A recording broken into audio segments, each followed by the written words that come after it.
Hello, कैसे हैं आप? आज हम पढ़ेंगे उद्दीपन परिवर्तन कौशल, स्टिमुलस वेरिएशन स्किल। शिक्षण की सफलता के लिए शिक्षक छात्रों का ध्यान कंटेंट पर यानी पाठ्य वस्तु पर केंद्रित करने का प्रयास करता है। इसके लिए कभी वो श्याम पट के पास जाता है, कभी छात्रों के पास जाकर प्रश्न पूछता है और कभी चेहरे के भाव बदलकर अपनी बात स्टूडेंट्स तक पहुंचाता है, या कभी हाथ के इशारे का प्रयोग करके विद्यार्थियों को समझाता है। इस प्रकार इन समस्त क्रियाओं का उद्देश्य छात्रों का ध्यान पाठ्य वस्तु की ओर केंद्रित करना है। यानी टीचर प्रत्येक प्रकार के प्रयास करता है कक्षा के अंदर पढ़ाते समय, ताकि स्टूडेंट्स का ध्यान कंटेंट पर फोकस हो। इसलिए इस कौशल को उद्दीपन परिवर्तन कौशल कहा जाता है। अब हम इस कौशल के घटक देखते हैं। पहला घटक है संचालन, यानी बॉडी मूवमेंट्स। दूसरा है हाव भाव, गेस्चर्स। तीसरा है वाक्य परिवर्तन, change in speech pattern. Fourth है केंद्रण यानी फोकसिंग। फिर फिफ्थ है विराम, पॉज। और सिक्स्थ है अंत्यक्रिया शैली परिवर्तन, यानी चेंज इन इंटरेक्शन स्टाइल। और लास्ट है मौखिक दृश्य बदलाव, चेंज इन विजुअल सीक्वेंस। अब हम ये जो घटक हैं इन सब को एक एक करके समझने का प्रयास करेंगे। फर्स्ट हमारा पॉइंट है संचालन। छात्र किसी को भी एक समय तक बहुत देर तक देखता रहेगा तो ऐसी स्थिति में विद्यार्थी का ध्यान भटकने लगता है। आप देखिए कि हम किसी भी चीज़ को बहुत देर तक अगर यदि देखते रहें तो हमारा ध्यान डाइवर्ट होने लगता है, यानी उस चीज़ से भटकने लगता है। और यही स्थिति स्टूडेंट्स के साथ होती है। इसलिए टीचर को चाहिए कि वह थोड़े थोड़े समय में अपनी स्थिति में अपना जो मूवमेंट है उसमें चेंज करता रहे, लेकिन ये चेंज भी स्वाभाविक होना चाहिए, क्योंकि अगर यदि वो बहुत ज़्यादा हिलेगा डुलेगा तो उससे शिक्षण प्रभावित होगा। इसलिए शिक्षक को इस चीज़ का ध्यान रखना चाहिए। दूसरा हमारा पॉइंट है हाव भाव। क्लास के अंदर टीचर को पाठ्य वस्तु यानी कंटेंट के अनुसार अपने चेहरे के भाव को बदलता ही रहना चाहिए। यानी जैसा शिक्षण वैसा भाव यदि टीचर के चेहरे पर हो तो शिक्षण अधिक प्रभावशाली हो जाता है। तीसरा हमारा पॉइंट है आवाज़ में परिवर्तन। अध्यापक कक्षा में पढ़ाते समय अपनी आवाज़ में निम्न प्रकार से परिवर्तन करता है।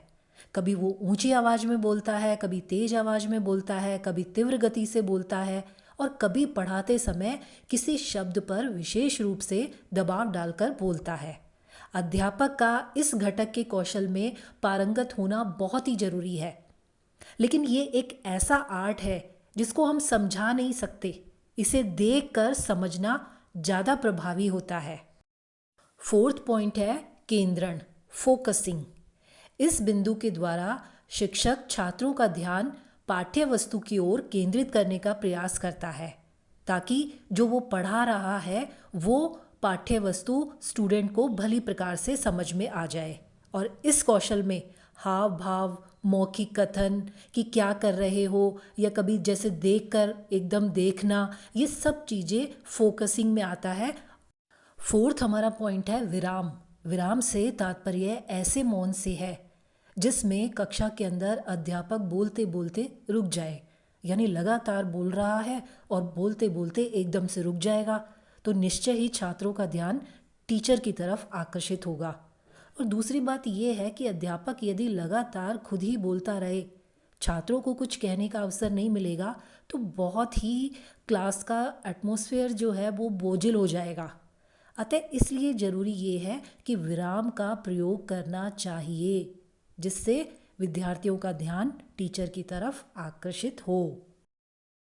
नेक्स्ट हमारा पॉइंट है अंत्यक्रिया शैली में परिवर्तन।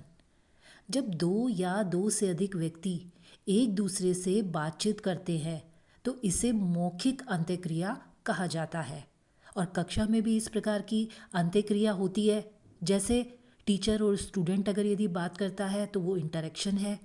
दो स्टूडेंट यदि बात कर रहे हैं तो वो भी इंटरेक्शन है। तो क्लास के अंदर शिक्षक को ऐसा वातावरण बनाना चाहिए जिससे कि पाठ में सभी का सहयोग हो।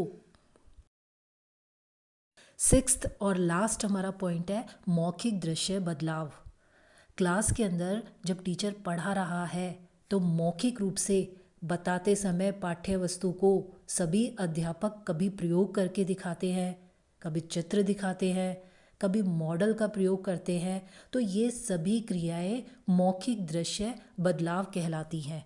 देखिए, शिक्षण के लिए ये ज़रूरी है कि ज़्यादा से ज़्यादा इंद्रियों का प्रयोग किया जाए, क्योंकि यदि टीचर जितना अधिक इंद्रियों का यानी सेंसेस का प्रयोग करेगा तो वो शिक्षण अधिक स्थायी होगा।